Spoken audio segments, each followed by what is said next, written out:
আলেম ওলামারা বলেন তো আরুস মানে কি? মাশাআল্লাহ, নববধূ। আরুস মানি নতুন বউ, আরুস মানি সবাই বলেন নতুন বউ, নববধূ। আল্লাহর হাবিব বললেন লিকুল্লি শাইইন আরুস, সবার একটা করে নববধূ হয়। আর কোরআনের নববধূর নাম সূরা আর রহমান। ইন্না লিকুল্লি শাইইন আরুস ওয়া আরুসুল কোরআনি সূরাতু আর রহমান। দুনিয়ার প্রত্যেকের জন্য আল্লাহ একজন করে নববধূ দান করেছেন। আল্লাহর কোরআনেরও একটা নববধূ আছে, এই কোরআনের নববধূর নাম সূরা আর রহমান। কোরআনের নববধূ, কোরআনের নতুন বউ, কোরআনের নতুন বউ। কেন আল্লাহ এত সূরা থাকতে, 114টা সূরা থাকতে আর রহমানকে কোরআনের নববধূ বললেন? এর কারণ নববধূ যেমনি বাসর রাতে হাতে পায়ে আলতা মেখে, বেনারসি শাড়ি পরে, জুয়েলারি অর্নামেন্টস পরে, পার্লারিং করে, মেকআপ করে হাজবেন্ডের জন্য নিজেকে উজাড় করে সাজায়, ঠিক তেমনি আল্লাহ তাআলা এই দুনিয়াতে আমাদেরকে কি নেয়ামত দিয়েছেন আর আখিরাতে কি কি নেয়ামত দিবেন, এই বর্ণনা দিয়ে এই সূরাটাকে আল্লাহ উজাড় করে সাজিয়ে দিয়েছেন। এজন্য এই সূরার নাম হচ্ছে আরুস আল কোরআন, কোরআনের নববধূ। সবকিছুর নববধূ আছে, আর কোরআনের নববধূর নাম সবাই বলেন আর রহমান। এবার আমরা জানবো কোন প্রেক্ষাপটে এই সূরাটা নাজিল হয়েছে।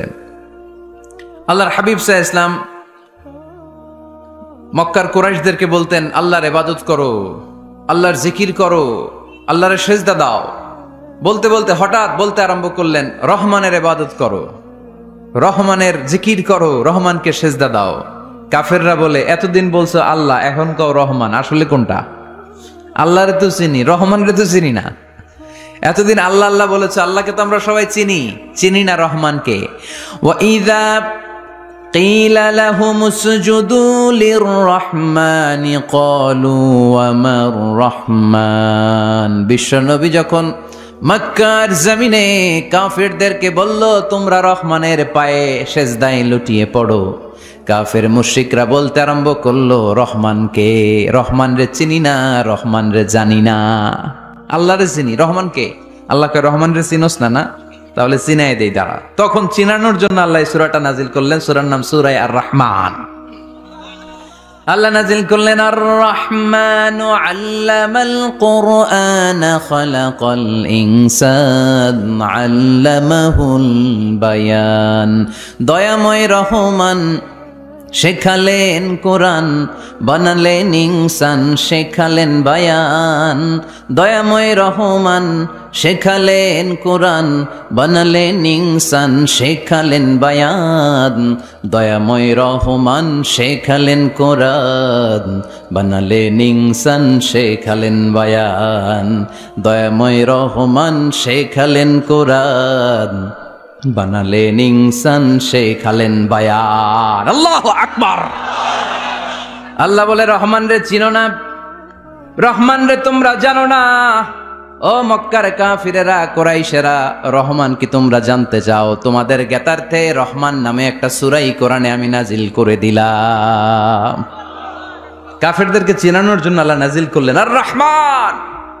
আমার পরিচয় শুনো, পুরো সূরাটা আল্লাহর পরিচয়, কি করেছেন তিনি, কি নেয়ামত দিয়েছেন। আমার নাম আর রহমান, আল্লামাল কোরআন। শুধু আমি রহমান নই, আমি কোরআন শিখিয়েছি। কোরআন শিখায় কে? শুধু বসে থাকি নাই। খলাকাল ইনসান, আমি মানুষ বানিয়েছি। মানুষ বানিয়েছে কে? শুধু মানুষ বানিয়ে বসে থাকেন নাই, আল্লামাহুল বায়ান। মানুষকে আমি বায়ান শিখিয়েছি, বর্ণনা করার যোগ্যতা দিয়েছি। মানুষের মুখে মুখে আমি ভাষা দিয়েছি। এই যে নানান ভাষায় গোটা বিশ্বের মানুষ কথা বলে, ভাষাগুলোর মালিক কে? ওয়া ইযা কিলা লাহুম উসজুদু লিররহমান ক্বালু ওমার রহমান। আল্লাহর হাবিব যখন বললেন এই কাফিরেরা রহমান রে সেজদা দাও, ওদের প্রশ্ন রহমান কে? রহমান রে চিনি না, জানি না। আল্লাহ বললেন রহমান চিনো না, রহমান জানো না, রহমান কারে কয় আজকে ব্যাখ্যা সহকারে বুঝাই দিব। সুবহানাল্লাহ পড়েন। ঠিক ওই মুহূর্তে আল্লাহ তাআলা আর রহমান সূরাটা নাজিল করে দিলেন। তো এই সূরা আর রহমান নিয়ে আমরা বসেছি। একটা দুর্বল বর্ণনায় পাওয়া যায় কিয়ামতের ময়দানে আল্লাহ তাআলা জান্নাতীদেরকে এই সূরা আর রহমান নিজেই তেলাওয়াত করে শোনাবেন। আমরা আল্লাহর তেলাওয়াত শুনতে চাই কি চাই না? চাই কি চাই না? আল্লাহ যেমন সুন্দর আল্লাহর তেলাওয়াত, আল্লাহর কথা যেমন সুন্দর আল্লাহর তেলাওয়াত সুন্দর। আল্লাহ নিজের পরিচয় দিলেন, আর রহমান, আমি হলাম দয়ার সাগর। রহমান মানি দয়ালু, করুণাময়। রহমান মানি the most merciful, the most gracious. তার চেয়ে দয়ালু কেউ নাই। আল্লাহর শুধু আছে দয়া মায়া। ওয়াসিআত রাহমাতি কুল্লা শাই। আল্লাহ বলে আমার রহমত সব জায়গায় আছে। আছে না নাই? আজকে এখানে আসতে পারছি কার রহমতে? ফিরে যাব কার রহমতে? বেঁচে আছি কার দয়ায়? আল্লাহর দয়া ছাড়া আকাশ থেকে এক ফোঁটা বৃষ্টি ঝরে না। আমার আল্লাহর দয়া ছাড়া গাছের একটা পাতা ঝরে না। আমার আল্লাহর দয়া ছাড়া এক ফোঁটা শ্বাস নিঃশ্বাস কেউ নেয়ার ক্ষমতা রাখে। এজন্য আল্লাহ বললেন, আমি দয়ালু, আমি দয়ার সাগর, আমি মায়ার সাগর। আমার চাইতে বেশি দয়ালু কেউ হতে পারে না। আরশের মধ্যে আল্লাহ লিখে রেখেছেন, সাবাকাত রাহমাতি গাদাবি। আমার রাগ আছে, আবার আমার দয়াও আছে, কিন্তু আমি আল্লাহর রাগের চেয়ে দয়া বেশি। আমার আল্লাহর রাগ আছে না নাই? দয়া আছে না নাই? কিন্তু বেশি কোনটা? জোরে কন, আরো জোরে। আমার আল্লাহর দয়া বেশি, অনেক দয়া, এত মায়া। আমি আমারে কত ভালোবাসি, তার চেয়ে আমারে বেশি ভালোবাসে কে? আমার আম্মা আমাকে কত ভালোবাসে, তার চেয়ে আমাদেরকে বেশি ভালোবাসে কে? খেয়াল রাখবেন, আল্লাহর দয়া ছাড়া পৃথিবীতে আমাদের বেঁচে থাকা সম্ভব। আল্লাহর দয়া ছাড়া আমাদের জান্নাতে যাওয়া সম্ভব। বিশ্বনবী বললেন, মান নুকিশা উযযিবা। কিয়ামতের দিন যাদের হিসাব নেওয়া হবে, ওই বেটা শেষ, ওই বেটা শেষ। আল্লাহ যদি বলে, এই নামাজ পড়লি না কেন, রোজা রাখলি না কেন, খাদ্যে ভেজাল দিলি কেন, ওজনে কম দিলি কেন, মাছে ফরমালিন দিলি কেন, যৌতুকের জন্য বউ পিটাইলি কেন, টেবিলের নিচ দিয়ে ঘুষ নিলি কেন, একটা একটা করে যদি আল্লাহ ধরে, একটা একটা করে যদি আল্লাহ জিজ্ঞেস করে, আমাদের উত্তর দেওয়ার কোনো সুযোগ আছে? চিল্লায় বলেন, আছে? আর যদি আল্লাহ একটু আমাদেরকে দয়া করে, আর যদি আমার আল্লাহ আমার একটু মায়া করে, আর যদি আল্লাহ তাআলা আমার একটু রহম করে, কেউ আমারে ঠেকায় রাখতে পারবে? রোজ হাসরে হে আল্লাহ আমার করোনা বিচার, আল্লাহ করোনা বিচার। রোজ হাসরে হে আল্লাহ আমার করোনা বিচার, আল্লাহ করোনা বিচার। বিচার চাহি না তব দয়া চাহি, এ গুনাহগার, আল্লাহ করোনা বিচার। আমি জেনে শুনে জীবন ভরে পাপ করেছি পরে পরে, এখন আশা নাই যে যাব তোরে বিচারে তোমার, আল্লাহ করোনা বিচার। পড়েন, রোজ হাসরে হে আল্লাহ আমার করোনা বিচার, আল্লাহ করোনা বিচার। পড়েন আমিন। আমরা আল্লাহর বিচার চাই না। বিচার করলে আমরা মাফ পাওয়ার কোনো সুযোগ রাখি না। শুধু দয়া করলে, মায়া করলে জান্নাতে ঢুকতে পারবো। ঠিক কি না? এজন্য বিশ্বনবী বলছেন, মান নুকিশা উযযিবা। যার হিসাব আল্লাহ তাআলা নেওয়া শুরু করবেন, সে হালাক হয়ে যাবে। মান নুকিশা হালাকা, সে ধ্বংস হয়ে যাবে। হিসাব আল্লাহ যদি চেয়ে বসে, বাঁচার কোনো উপায়? কেউ রহমত ছাড়া জান্নাতে ঢুকবে না। আম্মা জানা এসে বললেন, ইয়া রাসূলুল্লাহ, ইয়া হাবিবাল্লাহ, তাহলে আপনিও কি ঢুকবেন না? বিশ্বনবী বললেন, না, আমিও না। আল্লাহর রহমত ছাড়া আমি বিশ্বনবীও জান্নাতে ঢুকবো না। তবে সেদিন আল্লাহর রহমত আমারে চারদিক থেকে ঘিরে রাখবে। তিনি দয়ার সাগর, তিনি মায়ার সাগর, তিনি ভালোবাসার সাগর। তার দয়ার শেষ নাই, তার মায়ার শেষ নাই। আপনার পাপ যদি হয় খালের পানির সমান, বিলের পানির সমান, আমার আল্লাহর দয়া সাগরের পানির সমান। আমার আপনার গুনাহ যদি হয় পাহাড়ের সমান, আমার আল্লাহর দয়া আকাশের সমান। আমার গুনাহ যদি হয় আকাশের সমান, আমার আল্লাহর দয়া তার আরশের সমান।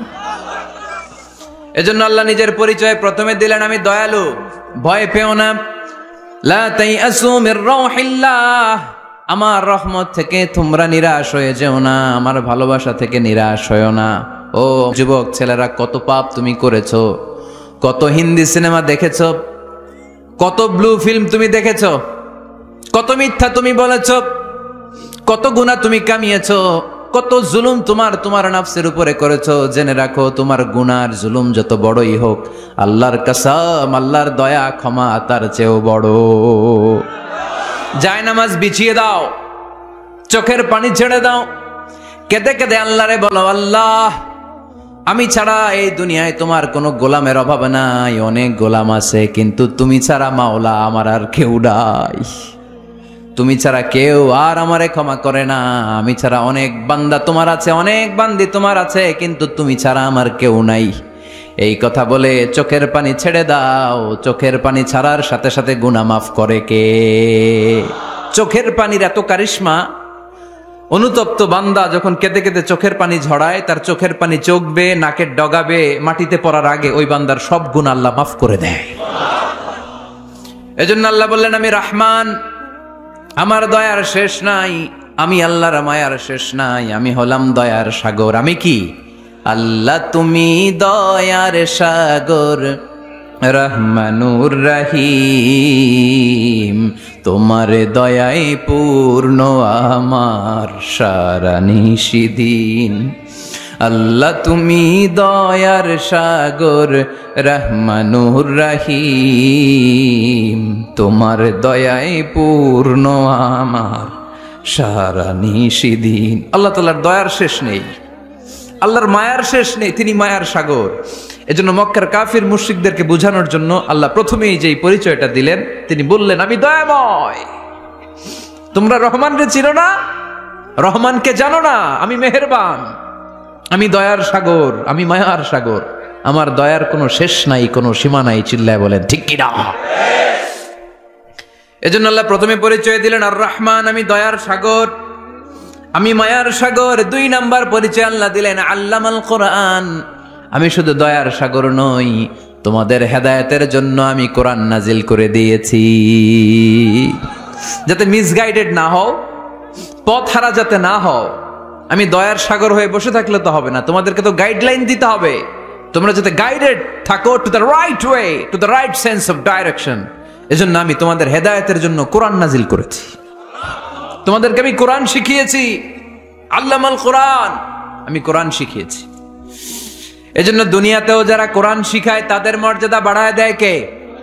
বিশ্বনবী বললেন, খায়রুকুম মান তাআল্লামাল কোরআন ওয়া আল্লামা, তোমাদের মধ্য থেকে ওই ব্যক্তি আল্লাহর কাছে সবচাইতে বেশি সেরা, যে নিজে কোরআন শিখে অন্যরে শিখায়া দেয়। আপনি কোরআন শিখলে আপনি সেরা, আবার আপনি যদি শিখায়া দেন তবেও আপনি সেরা। এজন্য কোরআন শিখানোর চেয়ে শ্রেষ্ঠ কাজ হয় না। আপনি যদি কাউরে শুধু সূরা ফাতিহাটা শিখান, কোন সূরা, ওই লোক যতবার জীবনে সূরা ফাতিহা পড়বে তার একটা পার্সেন্টেজ সওয়াব আমলনামায় আপনার আছে না নাই? আবার ওই লোক যদি কাউরে এই সূরা ফাতিহাটা শিখায়, আবার যারে শিখালে এ যদি আবার আরেকজনরে শিখায়, এভাবে যতজনকে শিখাবে প্রত্যেকের সওয়াব থেকে একটা পার্সেন্টেজ সওয়াব আপনার আমলনামায় দিয়ে দিবে কে? এজন্য কোরআন শিখবো, শিখাবো, শিখবো, শিখাবো। যারা কোরআন জানি না, কোরআন জেনে মরবো। No excuse will be granted that day. সেদিন কোনো অজুহাত আল্লাহ গ্রহণ করবে না। সব পারো, কোরআন পারো না কেন? সবই তো পারো। হিন্দিতে কথা বলতে পারো, ইংরেজিতে কথা বলতে পারো, কোরআন পারলা না কেন? কোনো মাফ করবে আল্লাহ? না। আর যারা কোরআন বেশি বেশি পড়বে তাদের জান্নাতের বিল্ডিং লম্বা করে দিবে কে? আল্লাহ বলবেন, ইকরা ওয়ারতাকি ওয়ারাতিল কামা কুনতা তুরাতিলু ফিদ দুনিয়া ফাইন্না মানজিলাতাকা ফি আখিরি আয়াতিন তাকরাউহা। কোরআন পড়ো, যতগুলো আয়াত দুনিয়াতে পড়বেন আপনার জান্নাতের বিল্ডিং তত তলা বানায় দিবে কে? এক অক্ষরে 10 নেকি, এক আয়াতে জান্নাতের বিল্ডিং 1 তলা উঁচু। সুবহানাল্লাহ বলতে পারলেন না? এজন্য আল্লাহ বললেন, আর রহমানু আল্লামাল কোরআন খালাকাল ইনসান আল্লামাহুল বায়ান। আমি রহমান, দয়ালু। শুধু তাই নয়, আমি কোরআন শিখিয়েছি। কোরআন শিখিয়েছে কে? এজন্য আমরাও শিখাবো, আমরাও শিখাবো। 3 নম্বর আল্লাহ পরিচয় দিলেন খালাকাল ইনসান। আমি শুধু রহমান নই, আমি শুধু কোরআনের শিক্ষক নই, আমি মানব জাতির স্রষ্টা। মানব জাতিকে তৈরি করেছে কে? গোটা বিশ্বের মানুষগুলো, বিজ্ঞানীগুলো কত কিছু বানায়। মানুষগুলো মাইক বানায়, মোবাইল বানায়, ক্যামেরা বানায়, কম্পিউটার বানায়, জেট প্লেন বানায়, স্যাটেলাইট চ্যানেল বানায়, কিন্তু একটা মানুষ আর একটা মানুষ বানাতে পারে নাকি? মানুষ বানাতে পারে একজন, তিনি কে? খালাকাল ইনসান, তিনি মানুষ বানিয়েছেন। মানুষ বানানোর আবার 3 সিস্টেম। কয় সিস্টেম? সবাই বলেন। সিস্টেম নাম্বার 1, বাবাও নাই মাও নাই, সাইয়েদানা আদম আর হাওয়া আলাইহিমাস সালাম। বাবা আছে, মা আছে। সিস্টেম নাম্বার 2, মা আছে বাবা নাই, সাইয়েদানা ঈসা আলাইহিস সালাম। সিস্টেম নাম্বার 3, আমরা সলিমুদ্দি কলিমুদ্দি যারা আছি, আমাদের মাও আছে বাবাও আছে। আবার আদম আলাইহিস সালামকে আল্লাহ তৈরি করলেন 3 সিস্টেমে। কয় সিস্টেম? সিস্টেম নাম্বার 1, মাটি নেয়া হলো, যেহেতু খালিকুম বাশারাম মিন তিন, মাটি থেকে তৈরি। এই মাটিটাকে কোরআন বলেছে তিনুন লাজিব, এঁটেল মাটি। কি মাটি? এঁটেল মাটি দিয়ে মূর্তি টুর্তি সাইজ করা যায় না। এর উপরে আল্লাহ বৃষ্টি দিলেন 40 বছর, তারপরে এটা হয়ে গেল হামাইম মাসনুন, কাদামাটি। কি মাটি? কাদামাটি। এবার কাদামাটির উপর বৃষ্টি দিলেন 40 বছর, এরপরে এটা হয়ে গেল চমৎকার সুন্দর মাটি। এর উপর আল্লাহ সাইয়েদনা আদম আলাইহিস সালামের 60 হাত লম্বা কায়া বানালেন, দেহ। আদম আলাইহিস সালাম লম্বায় কয় হাত? 60 গজ বা 60 হাত। এবং আমরাও যারা জান্নাতে ঢুকবো, আমাদের সাইজ 60 হাত লম্বা বানাই দিবে কে? সেই বুখারীর বর্ণনা, লাম্মা খালাকাল্লাহু আদম ওয়া কানা তুলুহু 60 যিরাআন। যখন আল্লাহ তাআলা আদম আলাইহিস সালামকে বানালেন, 60 হাত লম্বা করে বানালেন। বানানোর পরে ওই মূর্তির উপর, ওই দেহের উপর আল্লাহ তাআলা সূর্যের প্রখর কিরণ আর তাপ দিলেন 40 বছর। কয় বছর? এই 3 ধাপে সাইয়েদনা আদম আলাইহিস সালামকে বানানোর পরে রূহের ফুৎকার দিলেন, আর সাইয়েদনা আদম আলাইহিস সালাম কথা বলতে শুরু করলেন। পড়েন সুবহানাল্লাহ। আবার আমাদের সৃষ্টিরও 3টা ধাপ। 1 নাম্বার ধাপ নুতফা, আরেক নাম্বার ধাপের নাম হলো আলাকা, আরেক নাম্বার ধাপের নাম হলো মুদগাহ। প্রথমে ছিলাম নাপাক পানি, তারপরে হয়ে গেলাম জমাটবদ্ধ রক্তপিণ্ড, তারপরে হয়ে গেলাম গোশতপিণ্ড। নাপাক পানি থেকে রক্তপিণ্ড হলাম, রক্তপিণ্ড থেকে গোশতপিণ্ড হলাম। মায়ের পেটের ভেতরে, এই গোশতের ভেতরে আমার কঙ্কালটা ঢুকায় দিল কে? এরপর চামড়া দিয়ে আমারে প্যাকেট করা হলো। ফাতাবারাকাল্লাহু আহসানুল খালিকিন। সুন্দর করে দুনিয়ার বুকে আসার তৌফিক আমারে দিল কে? ওয়ালাকাদ খালাকনাল ইনসানা মিন সুলালাতিন মিন তিন সুম্মা জাআলনাহু নুতফাতান ফি ক্বারারিন মাকিন ثم خلقنا النطفة علقة فخلقنا العلقة مضغة فخلقنا المضغة عظاما فكسونا العظام لحما ثم أنشأناه خلقا آخر فتبارك الله أحسن الخالقين. পড়েন আল্লাহু আকবার। আমাদের সৃষ্টি শৈলীর বর্ণনা আল্লাহ দিলেন। নাপাক ছোট্ট পানি ছিল মায়ের জরায়ুর দেয়ালে, লেগেছিল জোকের মতো, ব্যাঙের বাচ্চার মতো। আস্তে আস্তে আমি বড় করলাম রক্তের পিণ্ড, সেখান থেকে গোশতপিণ্ড, গোশতপিণ্ডের ভেতরে তোমার কঙ্কাল দিয়ে দিলাম, তারপরে তার উপরে দিয়ে গোশত দিয়ে চামড়া দিয়ে প্যাকেট পড়ালাম। 8 মাস 9 মাস 10 মাস পরে দুনিয়ার বুকে আমাকে নবজাতক শিশু হয়ে দুনিয়ার বুকে আসার তৌফিক দিলেন কে? খালাকাল ইনসান। তিনি মানুষ বানিয়েছেন। তিনি শুধু দয়াময় নয়, তিনি শুধু কোরআনের শিক্ষক নন, তিনি মানুষের সৃজনকারী, সৃষ্টিকারী। এজন্য আল্লাহ বলেন, আমি রহমান, আল্লামাল কোরআন, আমি কোরআন শিখিয়েছি। খালাকাল ইনসান, আমি মানুষ বানিয়েছি। আল্লামাহুল বায়ান, আর মানুষকে বয়ান শিখিয়েছি। বয়ান শিখাইছে কে? দয়াময় রহমান শেখালেন কোরআন, বানালেন ইনসান, শেখালেন বায়ান। দয়াময় রহমান শেখালেন কোরআন, বানালেন ইনসান, শেখালেন বায়ান। ঠিক কি না? তিনি বায়ান শিখিয়েছেন। এই কথা বলার যোগ্যতা দিয়েছে কে? বিষ্ণু ঈসা ইসলাম যে কথা বলতেন, বয়ান করতেন, শিখাইছে কে? এই যে আমরা কথা বলি, বিভিন্ন জন বিভিন্ন ভাষায় শিখিয়েছে কে? বিশ্বনবী সাল্লাল্লাহু আলাইহি ওয়াসাল্লাম বলেন, ইন্না মিনাল বায়ানি লা সিহরা, নিশ্চয়ই এই বায়ানের মধ্যে আছে জাদু, বর্ণনার মধ্যে জাদু আছে। কথা বলার মতো, বলতে পারলে মানুষ চাতক পাখির মতো তাকিয়ে থাকে, আছে না নাই? ঘাড় নাড়ায় না, তাকিয়ে থাকে, কারণ এটার মধ্যে জাদু আছে। এটা অনেকদের আছে, যারা বক্তা আলোচক